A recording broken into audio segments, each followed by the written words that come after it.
ভূমিকা। ভাই বোনের পবিত্র সম্পর্ককে গভীর থেকে গভীরতর করে তোলে রাখি বন্ধন উৎসব। ভারতে প্রায় প্রতি ঘরে ঘরে এই রাখি বন্ধন উৎসব ধুমধামের সঙ্গে পালন করা হয়। সূচনা, লগ্ন ও বৈশিষ্ট্য। লর্ড কার্জন বাংলাদেশকে শাসন করার সুবিধার অজুহাতে দুই ভাগে ভাগ করার কথা ঘোষণা করেন। তারই প্রতিবাদে রবীন্দ্রনাথ ঠাকুরের নেতৃত্বে বাঙালি এই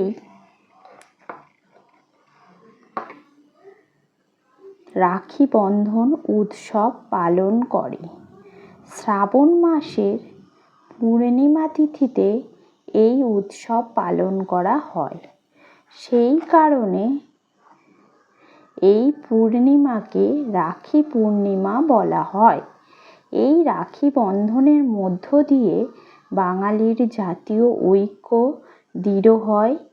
এই দিনটিতে বোনেরা রং বেরঙের রাখি ভাইদের হাতে পরিয়ে দেয়, মিষ্টিমুখ করায় এবং ভাইদের মঙ্গল কামনা করে। ভাই বোনের পবিত্র সম্পর্ক এই অনুষ্ঠানের মাধ্যমে আরও দৃঢ় হয়। তারা অধীর আগ্রহে অপেক্ষা করে থাকে এই দিনটির জন্য। এই রাখি বন্ধনের সূত্রটি হলো ভাই ভাই এক ঠাঁই। শ্রী রামচন্দ্রের লঙ্কা জয়ের পর পুরো নারীরা মিত্রতার চিহ্ন হিসাবে রামচন্দ্রের হাতে রাখি পরিয়ে দেয়। এছাড়াও চতুর্দশ শতকে গুজরাটের শাসনকর্তা বাহাদুর শাহ যখন মেবার আক্রমণ করেছিল, তখন মেবারের রাজমহিষী কমলা দেবী ভারত সম্রাট হুমায়ুনের সাহায্য চেয়ে তাকে রাখি উপহার দিয়েছিলেন।